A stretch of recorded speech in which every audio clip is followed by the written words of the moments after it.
이어서 지역 소식 전해드리겠습니다.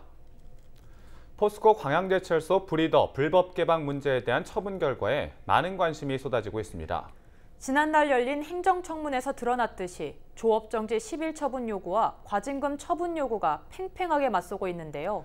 지역 환경단체의 강경한 대응이 계속되는 가운데 처분기관인 전라남도가 고심을 거듭하고 있습니다. 서경 기자가 취재했습니다. 지난 2월 브리더를 통해 대교염 물질을 불법 배출한 사실이 적발된 포스코 광양제철소. 1,500도에서 끓는 고로를 정비할 때 대교염 저감 시설을 거치지 않고 브리더를 통해 가스를 외부로 노출시킨 것으로 확인됐습니다. 전라남도는 광양제철소에 조업정지 10일 처분을 예고했고 광양제철소는 행정청문을 통해 고로 폭발을 막기 위한 불가피한 조치였다며 맞섰습니다. 일반적으로 행정청문이 이루어지면 한 달 안에 최종 처분 수위가 결정되기 때문에 이달 안에 확정될 전망입니다. 하지만 조업 정지 처분과 과징금 처분 요구가 팽팽하게 맞서면서 전라남도가 고심하고 있습니다. 네, 일부에서는 조업 정지를 해라. 일부에서는 처분을 하지 마라. 일부에서는 과징금을 해라. 이러고 있어가지고 좀 많이 곤란을 좀 겪고 있는 입장입니다. 지역 환경단체는 강경한 대응을 이어가고 있습니다. 법과 원칙에 따라 전라남도가 예고한 행정처분을 내려야 한다는 입장입니다. 유사한 사례로 충남 현대제철에서도 포스코와 비슷한 불법 행위가 적발됐는데 충청남도는 별도의 행정청문 절차를 거치지 않고 오는 15일부터 조업 정지 10일 처분을 단행합니다. 이런 상황에서 전라남도가 포스코에 과징금 처분을 내린다면 봐주기 처분이라는 비판이 확산될 것이라고 강조했습니다. 조업 정지가 아니라 과징금 6천만 원을 부과하게 된다면 이것은 포스코를 봐주는 것이지 결코 시민의 안전이나 노동자의 건강을 생각하는 것은 아니라고 생각합니다. 전라남도가 예고한 대로 조업 정지 10일 처분을 내릴 것인가 아니면 한 발 물러서서 과징금 처분이 이루어질 것인가 포스코의 불법 행위에 대한 처분 결과에 지역사회에 이목이 집중되고 있습니다. 헬로티비 뉴스 서경입니다. 반려동물 인구 1000만 시대를 맞은 요즘 우리 주변에서 개와 고양이를 심심찮게 볼 수 있습니다. 이처럼 반려동물 수가 증가하는 만큼 버려지는 동물도 늘고 있는데요. 순천시가 문제를 해결하기 위해 조례를 추진해 관심이 모아지고 있습니다. 성정환 기자가 보도합니다. 순천에서 한 해 평균 버려지는 반려동물은 500여 마리. 해마다 꾸준히 증가하고 있습니다.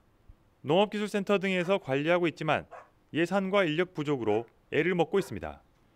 이런 가운데 순천시 의회가 동물보호 조례를 개정하기로 해 관심이 높습니다.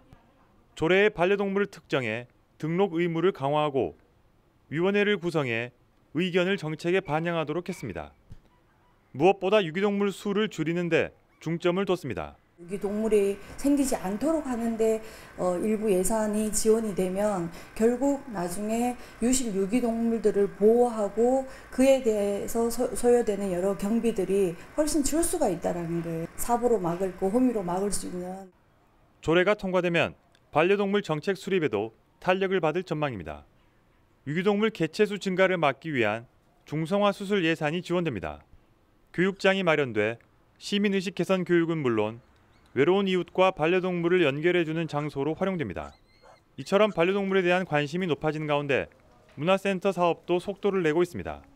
순천시는 사업비 80억 원을 들여 반려동물 체험과 교육, 놀이공간이 포함된 문화센터 건립을 추진하고 있습니다. 부지 선정 절차가 진행 중인 가운데 올해 안에 확정할 계획입니다. 타당한 위치를 찾기 위해서 저희들이 평가를 해요. 24개 연면동을 어떤 교통수단을 이용해서 접근하기 쉬운 곳, 반려인구가 많은 곳, 이런 곳을 적정 위치로 찾고 있고. 반려동물이 생활에서 차지하는 비중이 커지는 요즘 시민의식 개선과 시설 보완이 요구되고 있습니다. 헬로티비 뉴스 성정환입니다. 순천시가 전국 동물 등록 일제 단속에 앞서 다음 달 말까지 반려동물 자진 신고 기간을 운영합니다. 등록 대상은 가정에서 기르는 3개월 이상 된 반려견으로 인근 동물병원을 방문해 등록칩을 삽입하고 인식표를 부착하면 됩니다. 오는 9월 시작되는 전국 일제 단속에서 반려동물을 등록하지 않거나 변경사항을 신고하지 않으면 최대 과태료 100만 원이 부과됩니다.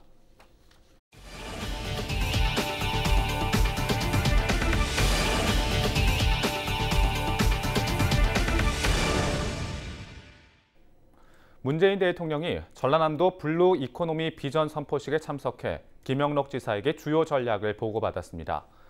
문 대통령은 12일 오후 4시쯤 전남도청에서 열린 블루 이코노미 비전 선포식에서 블루 이코노미가 전남 발전과 대한민국 경제 활력의 블루칩이 될 것으로 기대한다고 밝혔습니다.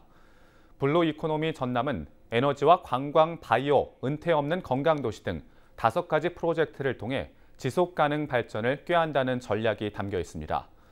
문 대통령은 선포식에 이어 나주로 이동해 한국농어촌공사와 빛가람 전망대를 둘러보고 광주 세계수영선수권대회 개막식 참석을 끝으로 전남 민생투어 일정을 마무리합니다. 목포 해양경찰이 해양환경저해사범을 적발했습니다. 목포 해경은 선박 침몰과 해양시설 기름 작업 중 기름 유출 등 7건, 선박 해체 시 미신고 의무 규정 위반 1건 등 모두 15건을 적발했습니다. 적발 대상은 선박이 10건으로 가장 많았고 예인선과 부선이 6건, 여객선 3건 등으로 나타났습니다. 민중당 전남도당이 외국사를 의무적으로 수입하는 WTO 쌀 협상을 즉각 중단하라고 촉구했습니다. 민중당 전남도당은 12일 성명을 내고 정부가 쌀 관세율 513%를 지켜내기 위해 국가별로 수입 할당량을 제공하겠다는 계획은 농민들의 설자리를 빼앗는 것이라고 지적했습니다. 그러면서 쌀 의무 수입량 40만 8,700톤에 대해 자율적인 수입권을 부여하지 않고 미국과 중국에게 할당되는 국가별 쿼터제를 반영하면 외국 쌀에 평생 구속될 수밖에 없다고 강조했습니다. 전남도립미술관 설립 관련 조례가 전남도의회를 통과했습니다. 전라남도는 전남도립미술관 관리 운영 조례가 도의회 본회의에서 의결돼 미술관 건립 사업이 본격화될 것으로 보인다고 밝혔습니다. 전남도립미술관은 광양읍 옛 광양역사 10,000여 제곱미터 부지에 지하 1층, 지상 3층 규모로 조성되며 내년 10월 개관을 목표로 사업이 추진되고 있습니다. 해남군이 국내 주요 청자 도요지인 강진 부안군과 함께 청자 도요지 유네스코 세계유산 등재를 추진합니다. 해남군은 최근 강진군, 부안군과 함께 오는 2022년 6월 열리는 제46차 세계유산위원회에 한국의 청자 도요지 등재를 목표로 관련 일정을 협의했다고 밝혔습니다.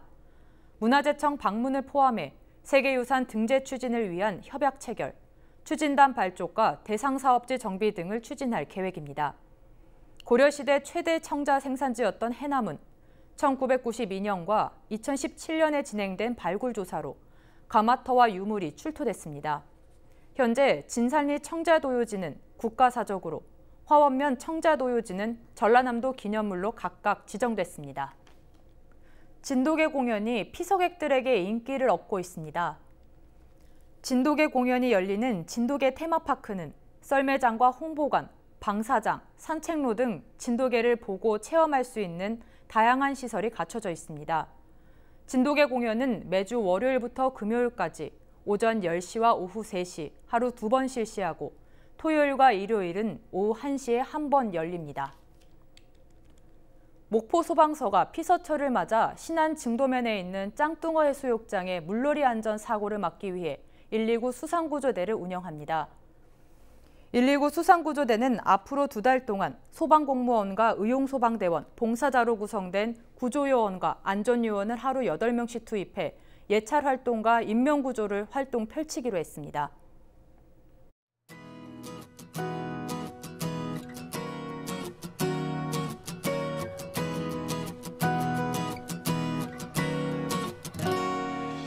First walked in the room, I saw your face, baby girl, I was so amazed. I caught you smiling back at me, but I didn't know what to say. 이상으로 헬로티비 뉴스를 마칩니다. 저희는 언제나 지역 주민 여러분 곁에 있겠습니다. 고맙습니다.